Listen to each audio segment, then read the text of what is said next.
You probably wouldn't know it, but Gaza is rich, gas rich, at least 1.4 trillion cubic feet rich, to be precise. But there's a catch. Geologists and natural resources economists have confirmed that the occupied Palestinian territory lies above sizable reservoirs of oil and natural gas wealth in Area C of the occupied West Bank and the Mediterranean coast off the Gaza Strip. To date, the real and opportunity costs of the occupation exclusively in the area of oil and natural gas have accumulated to tens, if not hundreds of billions of dollars.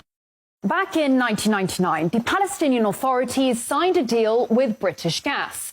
Just off the Gaza coast, they struck it lucky, and 2 wells were drilled. That's Gaza Marine 1 and 2. It was a multi-billion-dollar gift from God, an economic boon both home and abroad. This is one of the key messages here today. There will be gas available for export. And from my conversations with Palestinian officials, including President Arafat, it is clear that they have no interest in just sitting on a gas surplus.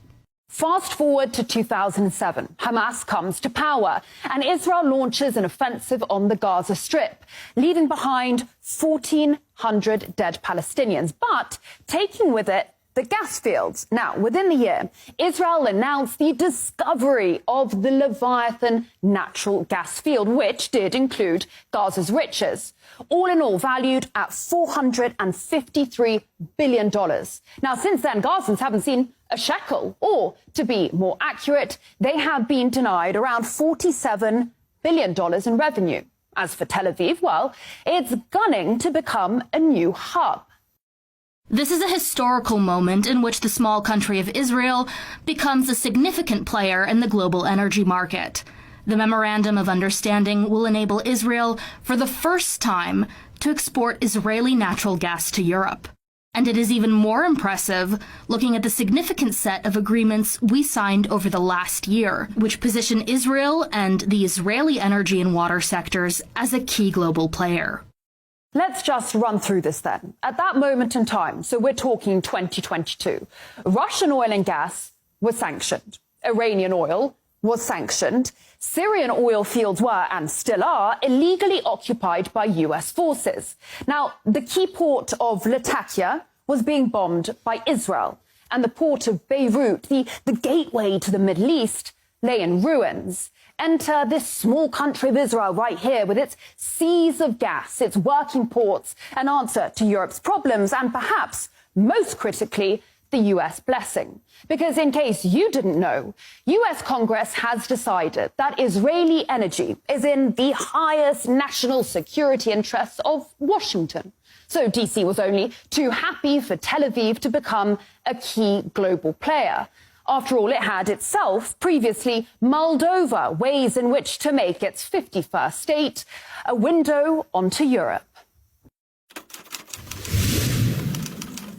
Another interesting application of nuclear excavation would be a sea-level canal 160 miles long across Israel, connecting the Mediterranean with the Gulf of Aqaba and thus the Red Sea and the Indian Ocean. Such a canal would be a strategically valuable alternate to the present Suez Canal.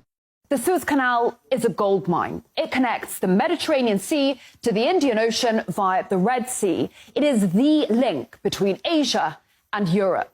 Every day, almost 3 million barrels of oil, 8% of global LNG, 50 ships, $9 billion worth of cargo, 12% of global trade all pass along this right here single canal. Remember in 2021 how a container ship ran aground in the Suez? Global trade was brought to its knees. The alternative route via the Cape of Good Hope adds around 9 days and 7,000 kilometers to the journey. There is no replacement for the Suez Canal, except perhaps for the Ben Gurion Canal. Now, what the US had been thinking about back in the 60s was dropping 520 nukes on parts of Israel, all to build a 260-kilometre-long canal that would start at the Red Sea down there in the port city of Eilat, run through the Negev desert and pour out into the Mediterranean. Where exactly? Right next to northern Gaza, the same northern Gaza that is currently being bombarded and depopulated. Egypt and its money-making Suez Canal would just be sidelined. The same Egypt that, rumour has it, is now considering taking in refugees in exchange for debt relief by the US. And if you think it's crude of me to talk business during times of an existential war, think again. The winning companies have committed to unprecedented investment in natural gas exploration over the next 3 years, which would hopefully result in the discovery of new natural gas reservoirs. In recent weeks, Tel Aviv has handed out 12 new licenses to 6 companies, on top of the plan to tap more of the Gaza marine resources. This area is a strategic gold mine. The Israelis have their largest foreign base down the Red Sea, just off Eritrea. And here a bit further down, well, Beijing has a naval base in Djibouti, a key piece in its enormous global infrastructure project, the Belt and Road, hated by London, Brussels and Washington alike.